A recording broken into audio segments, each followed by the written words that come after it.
पूर्व महिला आयोग के सदस्य आदरणीय नेता धनश्री चौधरी जी, हमारे पार्टी के ग्रास रूट अभियान में जिम्मेवारी के साथ में आई जिला कमेटी के सचिवालय सदस्य कॉमरेड शंकर केवाली जी, ऐसे हमन के यह कोटई माई के चीर परिचित व्यक्तित्व पूर्व माननीय नेकपा एमाले के जिला कमेटी के सदस्य, अखिल नेपाल महिला संघ अनिमा संघ के केंद्रीय सदस्य महिला नेत्री सुनसा खदेर जी, मंच में आसीन कोटई माई गांव पालिका कमेटी के आदरणीय नेता राजकुमार गौड़ जी,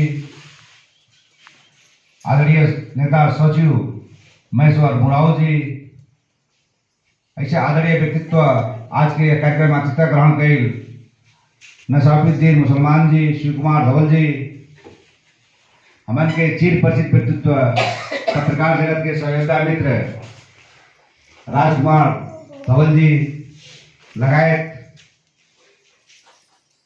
विभिन्न कमेटी में आबद्ध नेपाल कम्युनिस्ट पार्टी एमाले के शुभचिंतक शुभेच्छुक आदरणीय महिला दीदी बहनी लोग, आमा बुआ लोग, सब में हमारे व्यक्तिगत तरफ से और नेपाल कम्युनिस्ट पार्टी नेकपा एमाले प्रदेश कमेटी की तरफ से क्रांतिकारी लाल के साथ वास्तव में तमाम चर्चा हमन के सुन गए। हमन के माननीय जी ने बहुत ज्यादा बात कर ली आप लोग के बीच में। हमन के शंकर केवाली जी तमाम पार्टी के सैद्धांतिक बात कर रहे हैं। आप लोग हमन के परंपरा रीति रिवाज संस्कृति से जुटल निकट दो चार दिन में फागु पूर्णिमा के पूर्व संध्या में कार्यक्रम भइल। हमारे के गीत गौने भी के लिए हमारे के नेता के क्षमता योग्यता आप लोग उससे पता लगा सकल जाला। तो ऐसा तमाम संस्कृति रीति रिवाज परंपरा के साथ साथ में आज हमारे के कौने अभियान में आई बाड़ी जाते के आप लोग के बीच में तमाम कॉमरेड लोग तमाम साथी लोग बतैले थोड़े से हम अनुरोध करब कि आप लोग थोड़े देर हमारी चर्चा सुन जाए कहें से कि हमारे के हर एक चीज चाहे वो क्यों किसान हो, चाहे क्यों व्यापारी हो, चाहे वो गृहिणी महिला गृहिणी हो, चाहे क्यों कर्मचारी हो, सब राजनीति से ही जुटल बा। आज हम के राजनीति कर दिया कितना आदमी कह रहे हैं कि राजनीति खराब चीज हो, तमाम चर्चा पर चर्चा होला, लेकिन राजनीति हर एक जगह हर एक तबका से शुरू होला। जे कहा था राजनीति कर दटे ज्यादा बोला दटे वो आपके पीछे राजनीति करा था। एक एक चीज के अप्रोच के हमन के मान करे भाई। अब हमारे के विषय वस्तु के तरफ थोड़ा जाएगा। नेपाल कम्युनिस्ट पार्टी नेकपा एमाले के मिशन ग्रास रूट पार्टी शुद्धिकरण अभियान, इस अभियान के तहत हमारे के यह जिला के भीतर घर रहने के बावजूद में भी हमारे के कोटई माई गांव पालिका से दूर के गांव पालिका रोड़ी गांव पालिका से आप लोग के बीच में हमन के आके इस अभियान में शरीक भेल बाटी जा।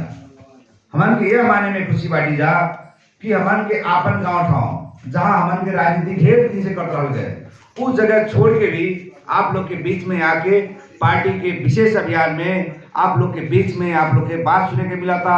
आप लोग हमन के बात सुनता जा, पार्टी के नीति सिद्धांत कार्यक्रम आप लोग सुन देता जा। इसे भी हमारे के विशेष के कोटई माई नेपाल कम्युनिस्ट पार्टी नेकपा एमाले के बड़ा कमजोर जगह हो, मरसवार एमाले के बड़ा कमजोर जगह हो, दोनों चर्चा हो रहा। अब धीरे धीरे धीरे वह चीज के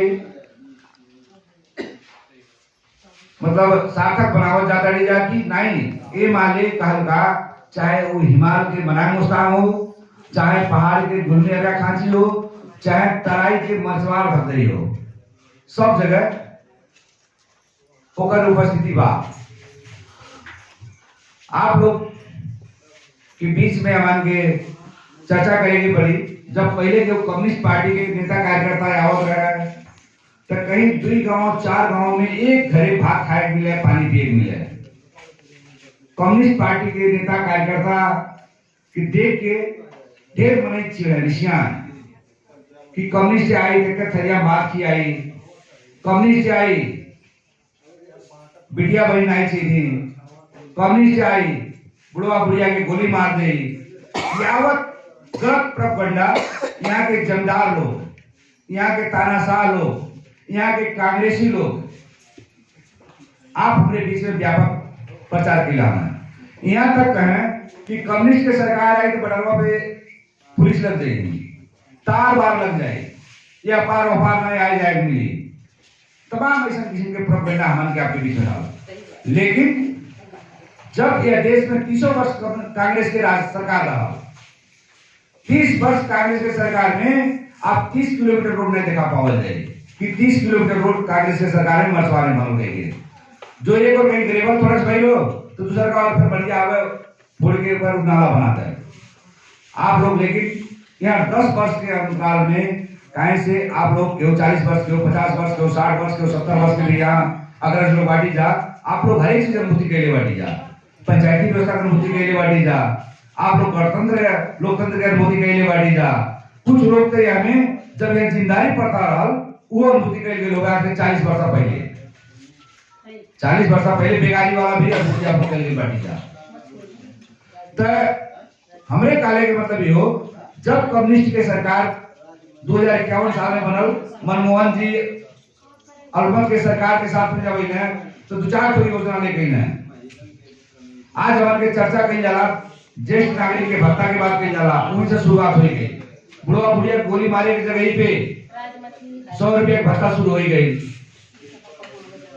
जात जाति के बीच में अंतर विरोध रहा कि दलित की यहाँ गैर दलित जाके पानी नहीं पिए, नल के छू है तो धोके कुत्ती का कर सोना पानी छिड़के पर है। धान कहीं जो मुर्गी खा ले के उधर फेंके तो धर्मों के द्वारे जब फेंक क्या है। कम्युनिस्ट आई सामाजिक समानता की बात ले आई। मानव जात में चाहे वो जात के चमार हो, चाहे जात के ऐर हो, चाहे जात के बनिया हो, चाहे वो ब्राह्मण क्षत्रिय हो, सबकर हैसियत सबकर खून एक तरह होला के राज्य में नीति निर्माण कैलाश जे ओके नहीं मानी वो अपराधी हो गई के वो परिवर्तन मछुआर में आई, आपके समाज में आई, आपके समुदाय में आई। कम्युनिस्ट आई आपनो गांव आप ही बनाओ अभियान लेकर आई। शुरू में 3 लाख रुपया 1.5 लाख रुपया आए लोग पहला साल में, और बाद दूसरा साल में 3 लाख रुपया आए। विपक्षी कहा गए कि वो कम्युनिस्ट सारा ढूंढिया उड़वा देता। तब जनता उस साइड में थोड़े थोड़े घर में ग्रेवल गिरे लगल, माटी गिरे लगल, कहीं करोड़ बने लगल, वहां से कम्युनिस्ट के उपस्थिति लोगल। आज मरचवार के कोटही माई वार्ड नंबर 3 में इतना साथी लोग जुड़ल बाटे तो कुछ न कुछ पूछ के अब गोलियां नहीं मारी, अब बिटिया बहन एक में नहीं छिड़ी गई के, ओकरे बाद में एक थरिया में खियाई गई के, ई सब चीज के जो प्रोपगंडा राल हो गए। अब कम्युनिस्ट पार्टी के काम का रहल कि वास्तव में आज विद्यालय के उच्च शिक्षा तक निःशुल्क शिक्षा देगे अभियानों है।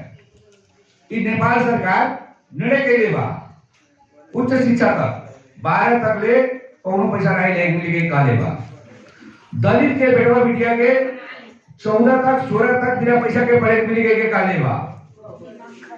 सामाजिक सुरक्षा भत्ता काले भैया के दीदी काली नियम दिया पैसा लगाला लेकिन काहे लगाला ओकर पीछे भी कारण बा। काहे से यहाँ के विद्यालय प्रशासन, यहाँ के गांव पालिका, यहाँ के वार्ड पालिका जो बा वो आपके हमान के आप प्रत्यक्ष रूप से छुआ था। राज्य वह चीज के बंदिश के लिए बा। जब हमान के नाई कह जाए नाई बोल जाए तो आपके पैसा लगे। हमारे के बताएं हम आपके धमदाई हमारे करो धमदाई में आप लोग पता लगा ले जा 12 तक के कौनो शुल्क नहीं लगाला। कई सुबह लेते सुबह ले आप लोग बहुत यहाँ से धमदाई जात के लोग हैं आवल जाला। तमाम आप लोग की नात बात हुई, तमाम आप लोग के चैनल पर लोग हैं। आप लोग इधर जा आज के 4-5 साल पहले भरना शुल्क के सहयोग शुल्क के नाम पे पैसा लेकर आना है, रसीद काटे सहयोग शुल्क के नाम में पैसा है। लेकिन जब थोड़े हमने टाइट पड़ गए कौनो सहयोग शुल्क के नाम पे पैसा नहीं ले मिल गई। यदि केहू स्वेच्छा से विद्यालय के 2000, 4000, 5000, 10000 सहयोग करे चाहता यदि वो करा जाता है वो अलग बात हो, नहीं तो सरकारी विद्यालय के लेकर पढ़ाना है। जे दलित बा, जे जनजाति बा, जे अल्पसंख्यक मुस्लिम बा, जेकर आर्थिक अवस्था कमजोर बा,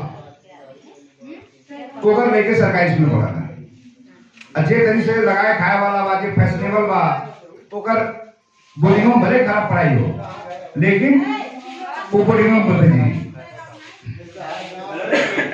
ये सब अवस्था बा।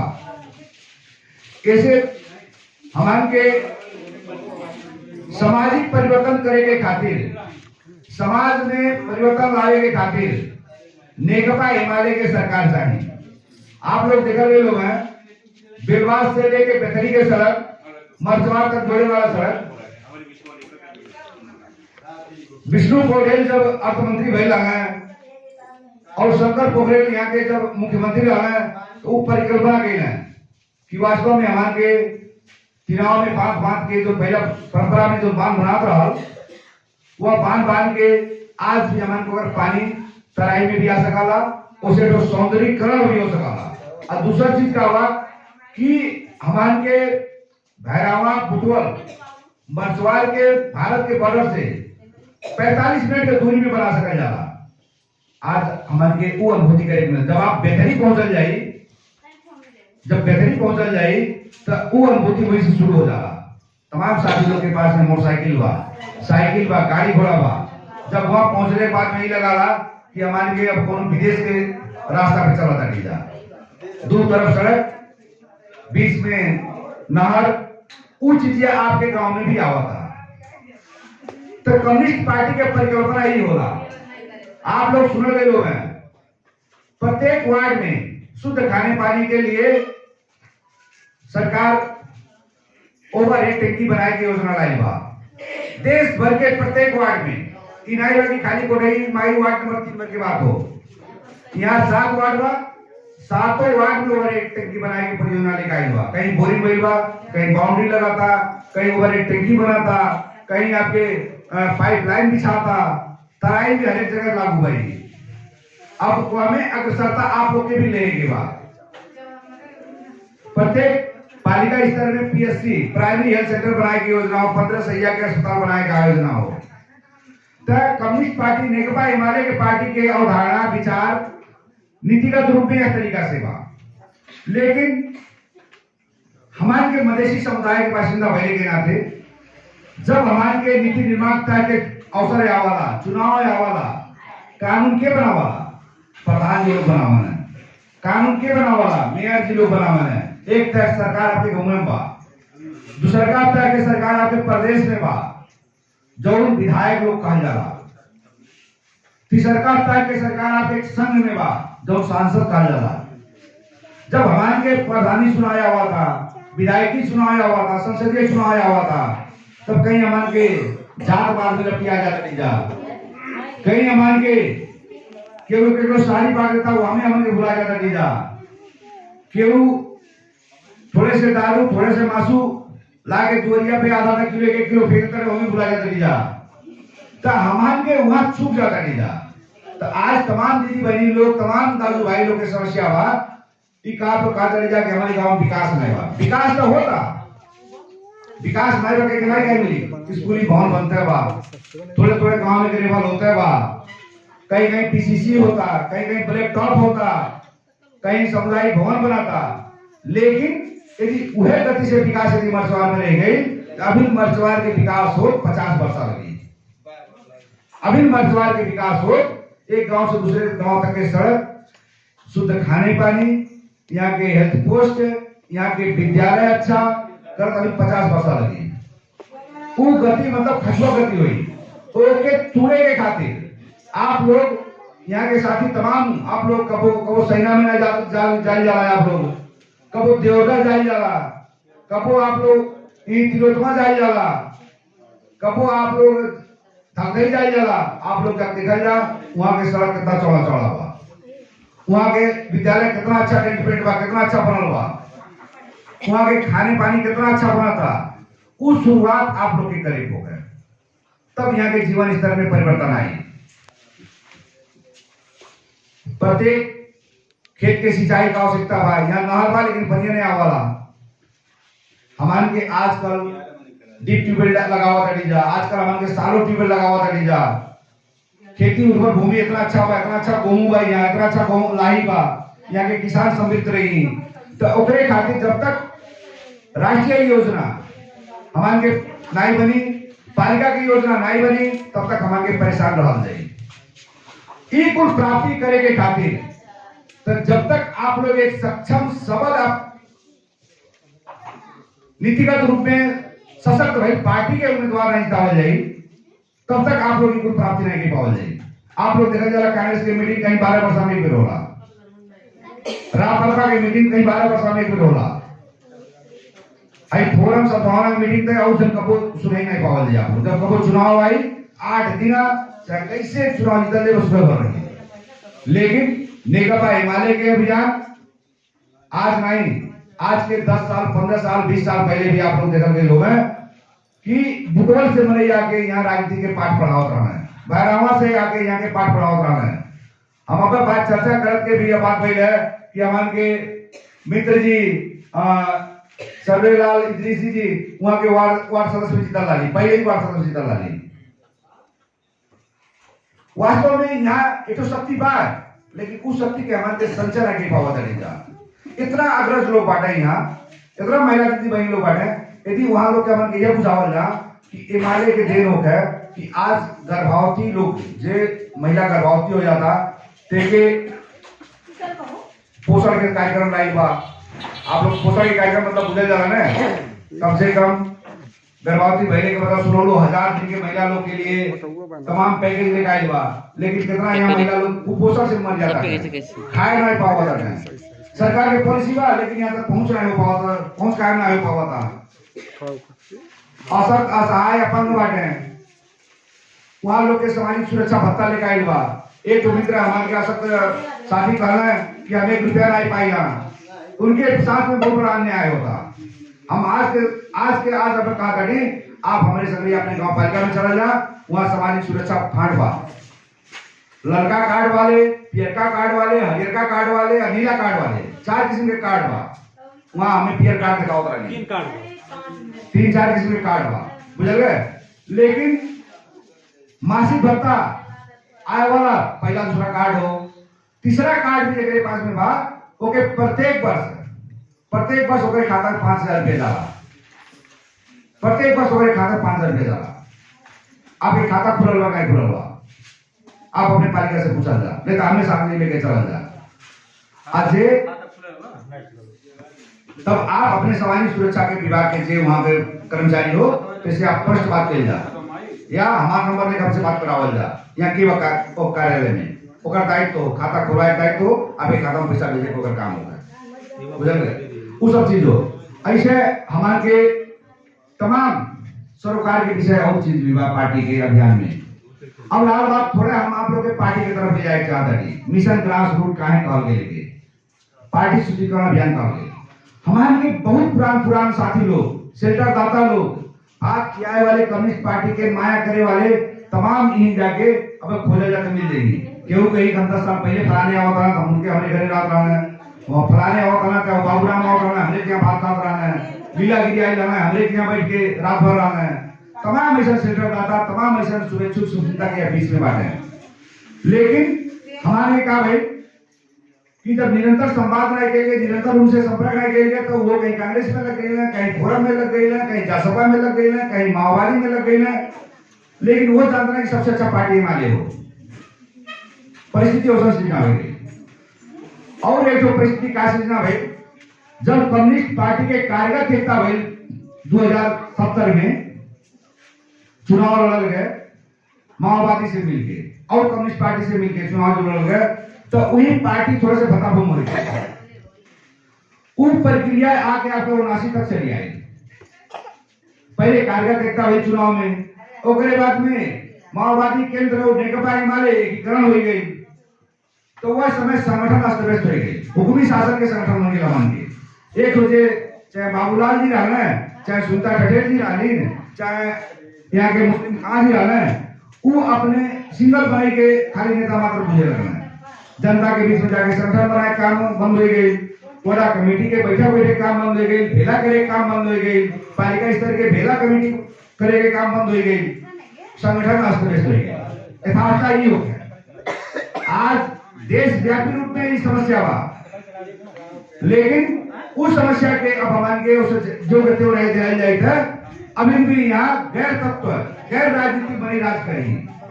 तो ऐसे होके क्रियाशील बनाए के खातिर मिशन ग्रास रूट पार्टी शुद्धिकरण अभियान नेकपा एमाले आपके 60 दिन खातिर 2 महीना हमारे जनता के बीच में रह के जनता के बात सुनल जाई, हमारे के अपन पार्टी के बात बतावल जाई, तो ये तो समिष्टता भी बढ़ जाए, अब पार्टी के संगठन भी मजबूत हो जाए। जब चुनाव 4 दिन रह जाला तब वो दारू मासू और बाद में क्या कहना है उसारी लेके दौड़े नहीं पड़ी, दौड़े वाले दौड़ी हमारे के साथी लोग बोले ली, अपने घरे खा भी ली, सदियों पहन ली, वोट वाले गिनाई दी। कम से कम उतना है सिखा रहे हमारे के साथी लोग के, महिला दीदी भाई लोग के, दादू भाई लोग के, युवा लोग के सिखा रहे, तब वो जान हमारे के ये अभियान सार्थक हुआ। यह अभियान के उतना बड़ा महत्व देखा जाए। ऐसे मिशन ग्रास रूट में हमारे के पहला चरण में जिला के बैठक बैठल गए, जिला के बैठक हो के बाद में 13 गते आप लोग के पालिका स्तर के बैठक बैठल मान के टिंकुटाई में हमारे के जो मझगांव स्कूल बा वो में बैठक बैठल गए। मझगांव स्कूल में बैठक बैठने के बाद में 1 से लेके 7 नंबर वार्ड तक हमारे के पहले बड़ा स्तर के जो खेला कई जाने के योजना बनावा गया। ओकरे तहत आज आप लोग के बीच में ई मजालपुर के मावी स्कूल में आप लोग के बीच में हमारे के सहकारी करे के मौका मिला हुआ। अब ई सहकारी के प्रमुख अर्थ का हो, यहाँ हमारे के सेंटर दाता खोजल जाई, यहाँ हमारे के शहीद परिवार खोजल जाई, यहाँ हमारे के महिलाओं में से अगुआ महिला के हो गए, किसान में से अगुआ किसान के हो, युवा में से युवा किसान के हो, मुस्लिम साथी भाई लोग बाटे तो मुस्लिम साथी भाई लोग में से मुस्लिम इतिहास संगठन मान के बा वो से अगुवाई करे वाला मुस्लिम दादी भाई के हो गए, दलित बाटे दलित मुक्ति समाज बा ओके गठन करे खातिर हमारे के दलित के अगुवा खोजल जाई। ऐसे हमारे के पास में 22 जनवरी के संगठन बा ओकर भी हमारे के अगुवा खोजल जाई। यहाँ पहला काम ये भी कही जाई। दूसरा काम होने का कही जाई, तमाम साथी लोग यहाँ पार्टी सदस्यता संख्या कम बा, यहाँ कोटाई में पार्टी सदस्य बनावल जाए, खाली वोट भरने से नहीं होई, खाली निगमा हिमालय के सूर्य चिन्ह में मार देने से नहीं हुई। आप लोग हिमालय में आबद्ध होवल जा, हिमालय के कागजी रूप में आबद्ध होवल जा, एक फार्म भरल जा, फार्म साथी लोग फार्म भरी, आप लोग के सदस्यता दी, आप लोग देश के कोने भी कोने में रहल जाई, तो आप लोग वह समय में गौरवान्वित महसूस कर जाई जब कहीं आप लोग समस्या में पड़ जाई। आप लोग याद कर जा, कहीं भी देश के, चाहे वो पूर्व से मेची से लेके पश्चिम के महाकाली हो, चाहे हिमालय के मनांग मुस्तांग हो, चाहे तराई के आपके मरसवार तक, यदि कोनो कम्युनिस्ट घरे आप गए कि कहल गए कि हम कम्युनिस्ट पार्टी के सदस्य होगा, वो आपके तन मन धन से सहयोग करी। हमारे के पार्टी के संगठन देखा जा हर एक जगह बा, हर एक जगह बा। तो ऐसे आप लोग पार्टी सदस्यता अनिवार्य ले जा, साथी लोग आप लोग के घर में जाइए, वह पार्टी सदस्यता लेने के बाद में ऐसे बीच बीच में बैठे के आप लोग के बीच में हमारे को अवसर मिली, आप लोग के बुलावे के अवसर मिली। आप लोग कोनो भी संगठन के जब सदस्य हो जाते नहीं, आप लोग जब पार्टी कार्यालय में जाइए तो आपको सम्मान मिली। दूसरी चीज, आप लोग कोनो भी सरकारी निकाय में जाइए, चाहे जिला प्रशासन में जाइए, चाहे आप जिला प्रभारी में जाइए, चाहे आप महापौर कार्यालय में जाइए, चाहे नाभि कार्यालय में जाइए, आप एक बार ट्राई करके देखा जा, आप कितने बार वहां से कर्मचारी निकाल जा, हम हिमालय पार्टी के सदस्य हो जा। आप लोग एक बार ट्राई करके देखा जा। यदि एक बार आप इतना कही दल गए, वो यदि आपसे 200 रुपया घूस मांगत रहल, ओकर औकात नहीं बा कि आपसे पैसा मांग ले। आपके काम सबसे पहले के को भेज दे, आपके काम सबसे पहले के भेज दे, तो उतना दम वो चीज में बा। लेकिन हम आप लोग के बताएं, आज के 10 साल 15 साल पहले जब आवल जा तराई में, तो मधेसी महिला लोग कुर्सी बनाए बैठे खोज हैं, अब मर्द संगीत नहीं बैठे हैं। आज जो है विकास भइल बा ई गणतंत्र लोकतंत्र के लिए होता है। वास्तव में ई क्षमता जो वृद्धि भइल बा ई मानव संसाधन के विकास होता है। हमारे के यह चाहल जाला कि कम से कम आज महिला दीदी बहन लोग अपन विद्यालय की बात उठैली, सामाजिक सेवा के बात उठैली, पहुंच के बात उठैली, संस्कृति के बात उठैली। तो ई है वो राजनीति। यदि यह किस्म से राजनीति डेवलप हो गई, विकास हो गई, तो बिहार ई मर्चवार के चाहे कोटई माई हो, चाहे सबरी माई हो, चाहे और अन्य पालिका हो, वहां की राजनीतिक अवस्था फर्क हो जाएगी। अब दास और मालिक वाला सिस्टम नहीं रह गया बा, अब वो चीज हट गई बा। लेकिन आप लोग खुद मालिक हो जा लगेंगे, आप लोग खुद एक अगुआ हो जा लगेंगे जब महसूस करे लगे। तो अभी भी जाके बहुत ज्यादा वार्ड अध्यक्ष है और गांव पालिका अध्यक्ष से गिराए नहीं पड़ी। आप लोग समूह में जाएंगे, 2 जन 4 जन महिला जाए जाते, देखिए कौन कार्यक्रम में आप लोग सहभागी नहीं कराओ करें। आप लोग मालूम है बजट जब बनाला महिला के बजट अलग छूट जाला, कृषि के सुमत मतलब ये सुमता करे खातिर आपके ही फैला भेल बा, सुमता करे खातिर फैला भेल बा।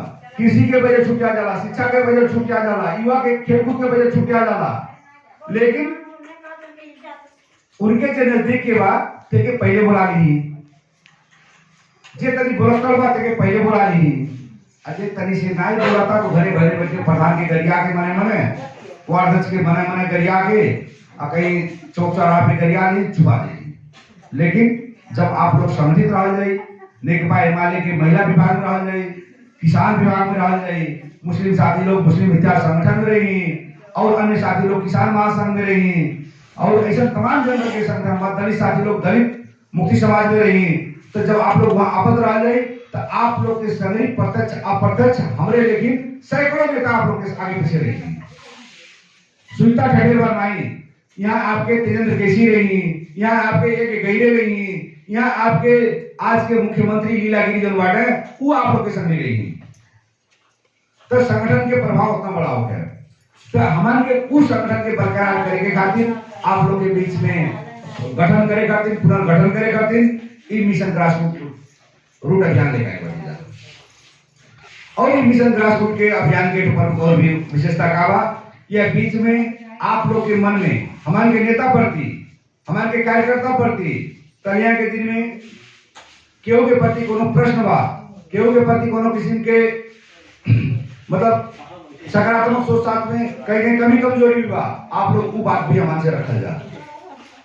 हमारे के बाहर खोल जाला, हमारे के यहाँ लोकल आए हो जाला, हमारे के धनेश्वरी मैडम वो रोड़ी खोली, उनका वहाँ के जिम्मा पड़ा सबरी माइन में। लेकिन वहाँ यहाँ से प्रभावित होके मैडम के सामान्य अनुरोध में, हमारे सुनीता मैडम के अनुरोध में वहाँ लगातार यहाँ खटलवा दी जा। लेकिन वहाँ की स्पेशल ड्यूटी सबरी माइन में होगा, हमारा ड्यूटी यही होगा, इसे हम आप लोग के बीच में रहा। लेकिन उसके बावजूद भी यहाँ के तमाम साथी लोग बारे पकड़ बाटे हैं, बारे गए बाटे हैं, यहाँ के वहाँ के लिए प्रमुख कारण भी का हो कि यहाँ के अंतर विरोध पता लगाए हो, यहाँ के समस्या पता लगाए हो, ओके समाधान के उपाय खोजत कि 2 महीना के अंदर पार्टी के सबल शुद्धिकरण करत नेकपा एमएलए में बनाए पड़ल, यहाँ तमाम कमेटी फॉर्मेशन करे पड़ल और यह बीच में पार्टी सदस्यता आप लोग अनिवार्य रह जा।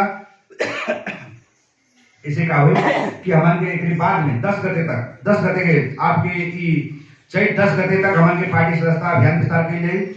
हमारे अध्यक्ष जी पालिका कमेटी के बड़ा अध्यक्ष के कमेटी के साथी लोग बड़ा अध्यक्ष जी बाटे, आप लोग फार्म लेके प्रत्येक जन के घर में जाए जा, वहां से कहल जा, अनुरोध कर जा, वहां के कम्युनिस्ट पार्टी के नेता बनावल जा, कार्यकर्ता बने वर्षन आए, खाली वोट कर वर्षन आए, आपद बनाए पड़। तो वह अभियान के यह मूल मर्म होता है। यह हमें आशा बा कि आप लोग के पूरे सहयोग समर्थन रही और ये हमारे के 7 वार्ड में जब ये मिशन ग्रासरूट के दूसरा चरण के कार्यक्रम मतलब हमारे पार्टी 7 वार्ड में आज बयान में हमारे के बड़ा बेला संपन्न होता था। ओकरे बाद में होली मनावल जा धूमधाम से। होली मनाने के बाद में एक दिन हमारे के भव्य मेला, फिर हमारे के 1500 के उपस्थिति में हमारे कम से कम मजगांव में कही जा। वह कार्यक्रम में तमाम किस्म के और भी नेता लोग की उपस्थिति रही और आज के कार्यक्रम में आय मिलल आप लोग के बीच में उपस्थित होने का अवसर मिला। दो चार बात आप लोग ने भी सुन ली, ज्यादा बात आप लोग हमारा सुन गए। कहा अब दूसरा बैठक भी हमारे फिर भी आयोजना की जाएगी, वो हमें भी आप लोग की सहभागिता रहे। अब इन गेहूं काटे के काम लगभग 15 दिन 20 दिन बाद हुई, तब तक हमारे पार्टी संगठन के विशेष काम अभियान आगे बढ़ावा जाए, वो हमें आप लोग के पूरा सक्रिय सहभागिता रहे। यह अपेक्षा करत हम आए वाला ये फागु पूर्णिमा के पावन अवसर में संपूर्ण अमा बुआ दाजू भाई दीदी बहनी के सुस्वास्थ्य दीर्घायु उत्तरोत्तर प्रगति के कामना करत विदा हो रही। धन्यवाद।